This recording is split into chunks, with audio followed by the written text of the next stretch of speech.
Amigos, ¿qué tal? Hoy es 31 del 05 del 17. Con ustedes Florentino Corrales, director de temas políticos.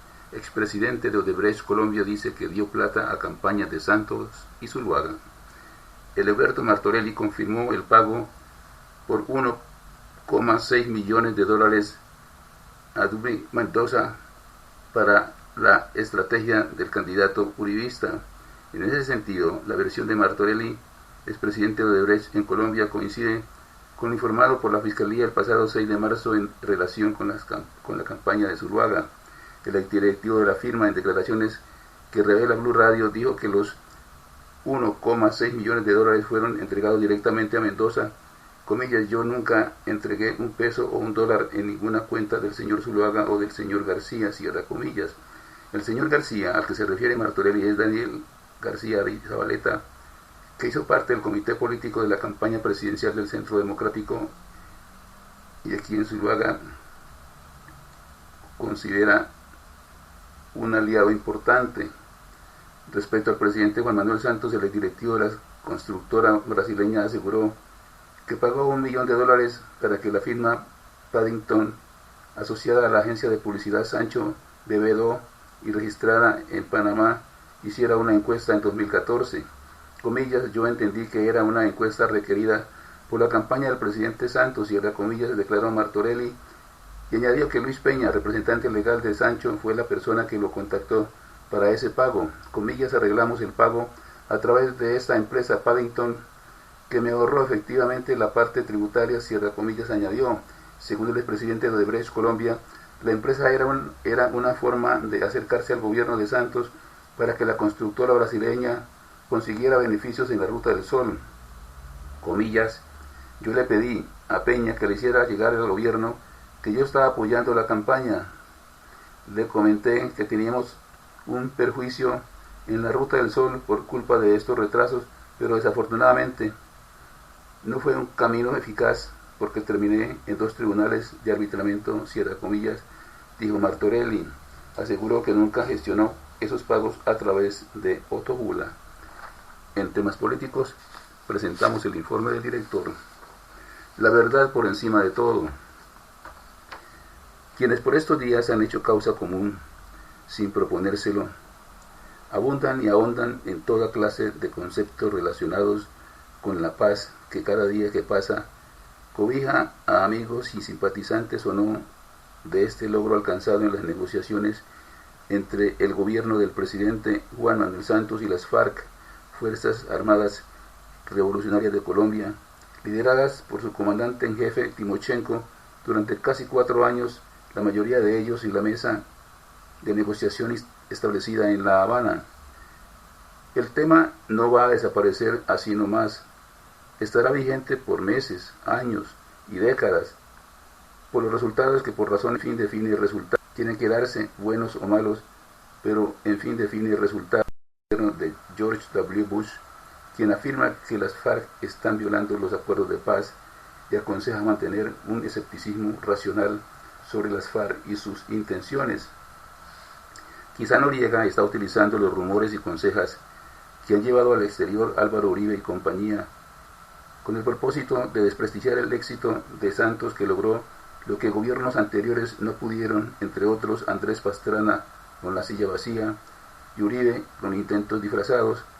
Estos expresidentes no le están prestando un buen servicio a la patria con lo que hacen. Prefieren que el país vuelva a la guerra y no a la producción, con todas las consecuencias conocidas. Vivir en paz para que favorezca al trabajador, que encontrará más y mejores oportunidades laborales, de estudio, mejor salud, educación y vivienda, amén de una producción agrícola que fortalezca el campo para volver a producir como antes y no tener que importar productos de la canasta familiar que por el conflicto interno hubo necesidad de traer del exterior.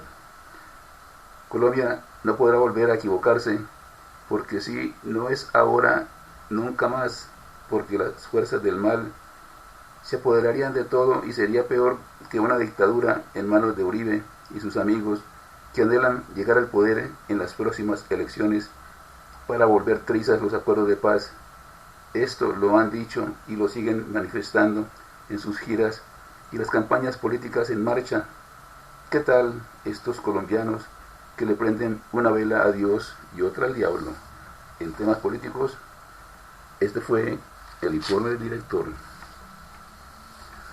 Audios confirma pagos de Odebrecht a campañas de Santos y Zuluaga. En el audio, el Huberto Martorelli, el representante de Odebrecht en Colombia, da más detalles de las revelaciones dadas a conocer por El Tiempo sobre el pago de una encuesta para la campaña presidencial de 2014 de Juan Manuel Santos. El estudio de opinión se hizo a través de las firmas Paddington y Sancho Bebedo, comillas, era la forma que tenía de acercarme al gobierno, de ser un donante. Arreglamos el pago a través de la empresa Paddington de Panamá, cierra comillas. Sin embargo, aseguró que ese acercamiento no fue eficaz para sacar adelante los proyectos de Odebrecht en Colombia. También admite el ya conocido y polémico pago de $1.600.000 a la campaña de Oscar Iván Zuluaga, también para la campaña de 2014. El dinero, dice Martorelli, habría sido entregado directamente al asesor Duda Mendoza. Nunca entregué dinero a las manos o a las cuentas del señor Zuluaga, añade el empresario. En el audio también confirma cómo el ex senador Otto Bula fue quien hizo el cabildeo a nombre de Odebrecht para agilizar el otro sí de la vía Ocaña-Gamarra, el cual estaba en marcha. Ya en su declaración a la Fiscalía, Martorelli había admitido que le pagaron a Bula $4,1 millones burlando controles de cambio. Conocí a Otto Bula en diciembre de 2002, se presentó como un hombre de negocios, como un lobista, afirma Martorelli en el audio. Tal como lo reveló El Tiempo, las autoridades colombianas tuvieron acceso a las declaraciones en Brasil de Huberto Martorelli, ex representante de Odebrecht en Colombia, aunque dijo que jamás pidió a Otto Bula que le diera dinero a Roberto Prieto, gerente de la campaña Santos Presidente. Admitió que contrataron en el 2014 una encuesta de $1 millón para acercarse al gobierno de Santos y que pagaron $1,6 millones al estratega Duda Mendoza, asesor de Oscar Iván Zuluaga. El ejecutivo añadió que a través de Daniel García Arrizabalaga, con quien firmaron un contrato de consultoría, se acercaron a Zuluaga. El Consejo Electoral pidió saber si Martorelli y Bula fueron a la posesión de Santos en el 2014. Además, abrió indagación al presidente Santos por los 40.000 afiches que Odebrecht habría pagado en su campaña de 2010. Ahora define si le abre investigación a Zuluaga. Y por denuncia del Centro Democrático, la Comisión de Acusaciones de la Cámara también abrió indagación contra el presidente Santos. Los ejecutivos en Colombia de Odebrecht han revelado ante las autoridades detalles de la actuación de la firma en ese país con el objetivo de lograr beneficios dentro del proceso por el pago de sobornos para obtener megahoras como la Ruta del Sol 2 y la vía Ocaña-Gamarra. Siguiendo el mismo patrón publicado en Argentina, Perú y Brasil, intentan que antes de julio se perfeccione un principio de oportunidad que les otorgue inmunidad total y les permita seguir operando. De lo contrario, dicen, no indemnizarán a Colombia a pesar de admitir su corrupta conducta en 12 países.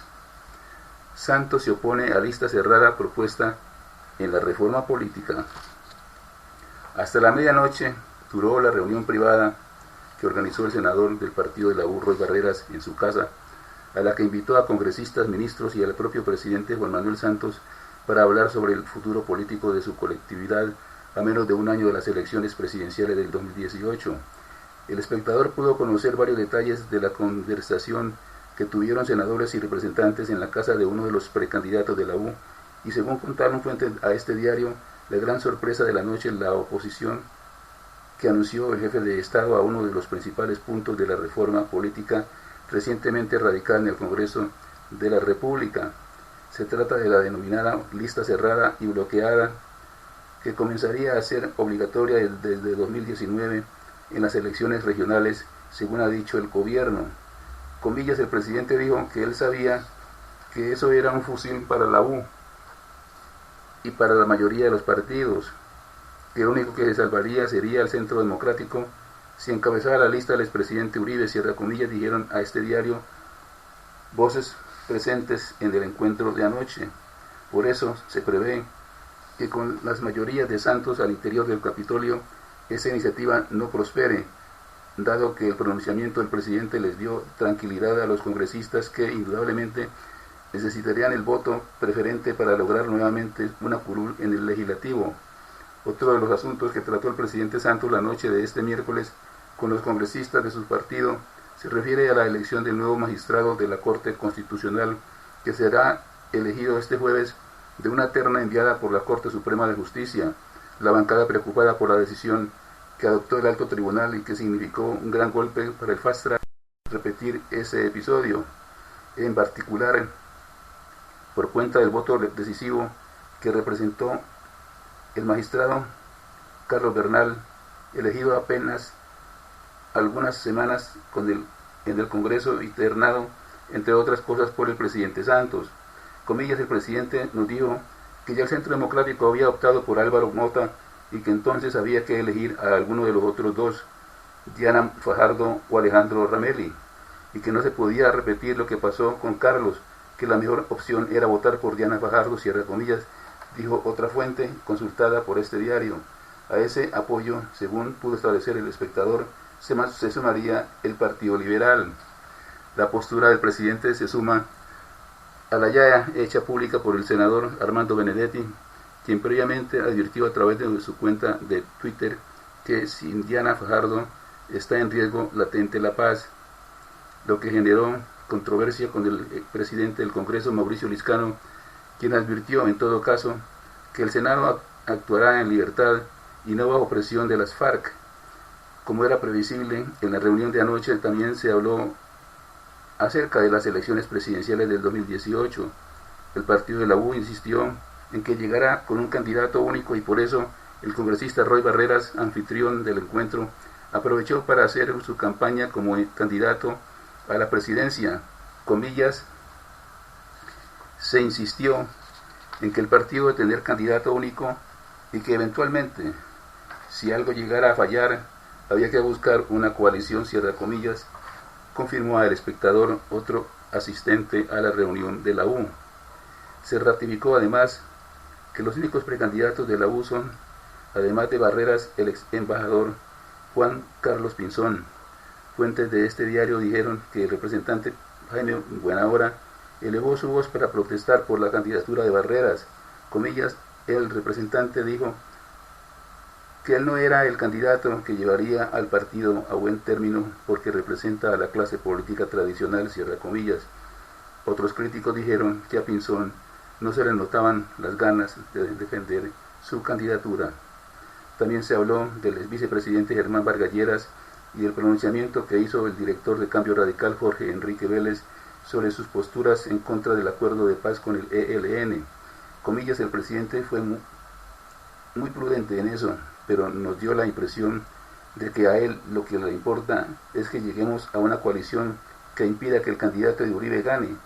Vargas Lleras sería la persona que garantice esa victoria, cierra comillas, añadió otra voz de la U.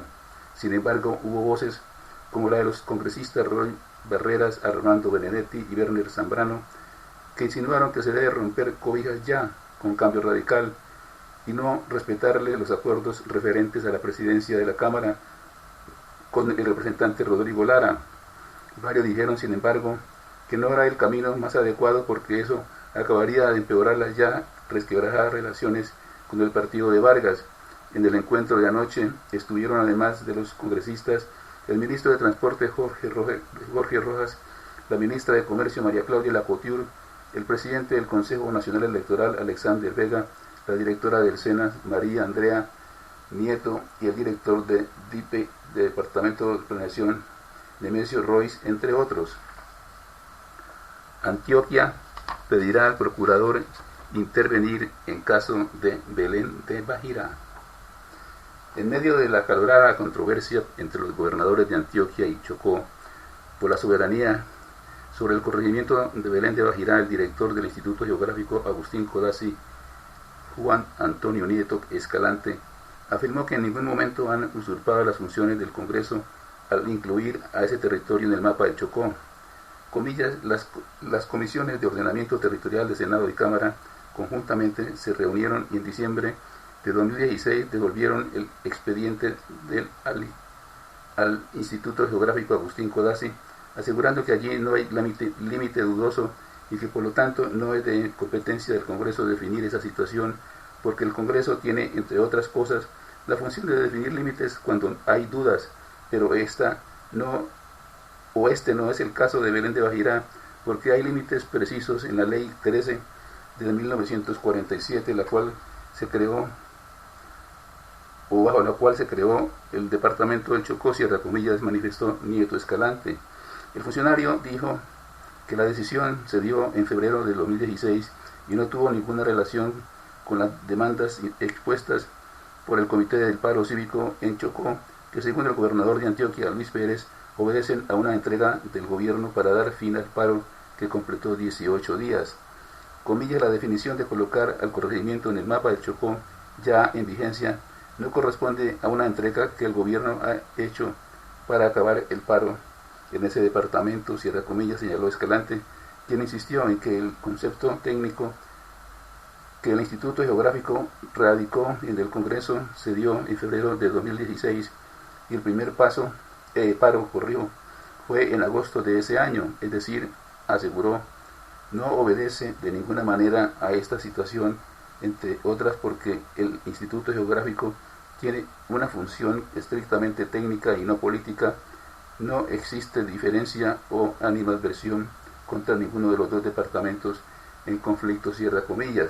El director aclaró que la Ley 13 de 1947, que crea el departamento del Chocó y le fija sus límites, no ha sido demandada y por tanto es una norma vigente. Durante un año, explicó Escalante, el instituto trabajó junto con comisiones de los departamentos presididas por un ingeniero geógrafo que verificaron y comprobaron que los límites descritos en dicha ley son los que corresponden a la realidad geográfica. El gobernador de Antioquia, Luis Pérez, dijo que le pedirá al procurador general que intervenga de inmediato en el diferendo limítrofe. El corregimiento Belén de Bajirá fue creado como corregimiento de Mutatá mediante la ordenanza 47 de 1975, la cual se encuentra vigente según la gobernación de Antioquia. El gobierno nacional ha violado el principio de imparcialidad. En este caso está solucionando un paro cívico con la entrega de unos territorios, sostuvo Pérez, quien aseguró que con la publicación del mapa se le está ocasionando un daño inminente al departamento que preside. El mandatario seccional también señaló que le pedirá al procurador ejercer vigilancia en el proceso de verificación de límites y que si es necesario suspenda de sus labores a los funcionarios públicos que estén cometiendo un acto arbitrario. Por su parte, el presidente de la Asamblea de Antioquia, Byron Caro Luján, rechazó la decisión del Instituto Geográfico de entregar el corregimiento a Chocó. Comillas, exigimos el respeto del pasado histórico de la región y la presencia del gobierno de Antioquia en Belén de Bajirá, cierra comillas, aseguró Caro. El funcionario consideró que se debe convocar una consulta popular que permita que los ciudadanos sean los que decidan y expresen a qué departamento quieren pertenecer. El diputado igualmente reclamó mayor operatividad, coherencia y oportunidad en las actuaciones de la Comisión de Ordenamiento Territorial del Senado de la República y pidió ejercer el control político al director del Instituto Geográfico por, en su opinión, usurpar funciones del Congreso.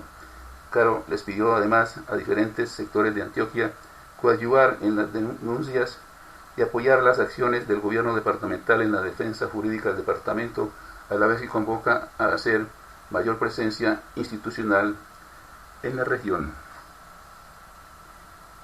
Fiscalía deja en firme proceso contra Carlos Palacino por corrupción en Saluco. El fiscal a cargo del caso argumentó que no existían méritos para acoger la petición del abogado Jaime Lombana y ordenó seguir adelante con la investigación penal contra Palacino. En torno a este caso, el defensor alegaba que debía ser anulado este expediente al considerar que este proceso, donde se estableció un millonario peculado, fue archivado en su momento y hoy no existían nuevas pruebas contra su defendido. La Fiscalía vinculó formalmente a este proceso a Palacino por hechos ocurridos en la vigencia entre 2002 y 2003 como presunto autor del delito de peculado por apropiación por la posible desviación de recursos que iban destinados al sector de la salud por un monto superior a los 200.000 millones de pesos. Ante esa determinación, la Fiscalía aplazó la indagatoria programada para hoy en contra de Carlos Palacino y está pendiente de fijar una nueva fecha para que se lleve a cabo esta diligencia judicial. Comillas, si Diana Fajardo no es elegida, se acaba la implementación del proceso de paz, cierra comillas, dice el senador Benedetti. En entrevista con Blue Radio, el senador explicó por qué considera que si es elegido otro candidato como magistrado de la Corte Constitucional, se pone en riesgo la puesta en marcha de lo acordado con las FARC. El revés que sufrió la semana pasada el Fast Track luego de que el magistrado Carlos Bernal Pulido, ternado por el gobierno Santos, votara a favor de limitar los alcances de mecanismos para agilizar el trámite de la ley de paz, ha puesto bajo la lupa la elección de los magistrados de la Corte Constitucional y el papel vital que cumplen en la implementación del acuerdo final de paz. Es por eso que hoy los ojos estarán puestos en la terna enviada por la Corte Suprema de Justicia integrada por Alejandro Ramelli, Diana Fajardo y Álvaro Mota, quienes serán escuchados por el Congreso, y la apuesta del gobierno es por Diana Fajardo.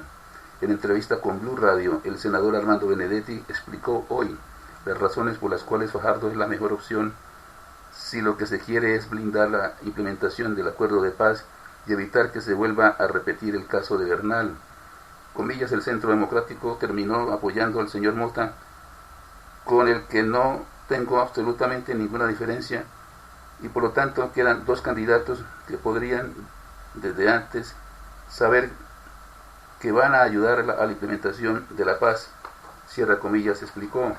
Para Benedetti es claro que si bien Ramelli es un buen candidato, aún no ha despegado y por tanto Fajardo sería la candidata ideal, aclarando además que nunca ha querido decir que ella sea la candidata de las FARC. Comillas, quien terna a la señora no es el presidente de la República, quien terna a la señora es la Corte Suprema de Justicia. No pueden decir que ella es de las FARC. El que lo diga estaría diciendo que yo, por estar con la paz, soy de las FARC, cierra comillas, agregó. A la cárcel ex asesor del presidente de la ANI por caso Odebrecht. La juez 17 de Garantías de Bogotá ordenó la privación de la libertad a Juan Sebastián Correa por los delitos de tráfico de influencias, falso testimonio y amenaza a testigo. El exfuncionario es investigado porque al parecer favoreció a la empresa brasileña Odebrecht al suministrar información a Otto Bula sobre los contratos de la Ruta del Sol y las reclamaciones por sobrecostos en la obra. Según el despacho, ante la gravedad de los delitos, fue necesario enviar a la cárcel al exfuncionario de la Agencia Nacional de Infraestructura, ANI, que se encargaba de realizar el enlace entre la entidad y el Congreso. La medida de aseguramiento se deberá cumplir en el centro carcelario de La Modelo, en el lugar en que el Instituto Penitenciario y Carcelario IMPEC considere tiene las condiciones para garantizar los derechos fundamentales del señor Juan Sebastián Correa, sentenció la juez de garantías. Según la hipótesis de la Fiscalía, Bula, contratado para hacer lobby por Odebrecht, logró su objetivo al acercarse a funcionarios públicos gracias a sus relaciones con políticas, en especial con el senador Bernardo Elías, más conocido como el Ñoño. Al parecer, el congresista fue quien le habría ayudado a conseguir información en la ANI para interceder a favor de Odebrecht en temas de contratación, en los reclamos que hizo la constructora brasileña por los sobrecostos de la obra y en el cierre financiero de Navelena. La persona clave para acceder a esos datos fue Juan Sebastián Correa Echeverri. Asimismo, Juan Sebastián Correa es señalado de haber sido el intermediario entre Otto Bula y Andrés Giraldo, una persona de confianza del gerente de la campaña reeleccionista de Juan Manuel Santos. Roberto Prieto, a quien le entregaron supuestamente $1 millón que envió Odebrecht. La Fiscalía aún indaga esta línea de investigación, pues en la imputación de cargos poca referencia se hizo al tema. La relación entre Bula y Correa, al parecer, era mucho más cercana de lo que se intuía desde enero de 2013, año en que Bula fue contratado por Odebrecht. Supuestamente hasta enero de 2017 habían intercambiado 1043 llamadas. Por el celular incautado a Otto Bula durante su arresto en enero de este año, se supo también que Correa informaba a una persona no identificada del manejo que le iba dando su jefe, Luis Fernando Andrade, a los reclamos de Odebrecht en la Ruta del Sol 2. La DIMAYOR confirmó las sanciones al Cali y al América. La DIMAYOR ratificó este martes la sanción al Cali y a América, que deberán por el momento jugar a puerta cerrada sus partidos de la Copa Colombia y 2 de la Liga debido a los disturbios presentados antes, durante y después del partido en el que se enfrentaron la semana pasada. Comillas, recurso de reposición y en subsidio de apelación en contra de la resolución número 21 de 2017 que sancionó a la Asociación Deportivo Cali con suspensión de la plaza en la que oficie como local en las siguientes 3 fechas de la Copa Colombia, las cuales deberán disputarse a puerta cerrada por conducta impropia de los espectadores consistentes en invasión al terreno de juego y daño a personas y cosas, y medida de seguridad para jugar a puerta cerrada los siguientes 2 encuentros de la liga que le correspondan como local y los 2 que subsiguientes en la misma condición, con el cierre de las tribunas laterales norte y sur, artículo 84 del CDU.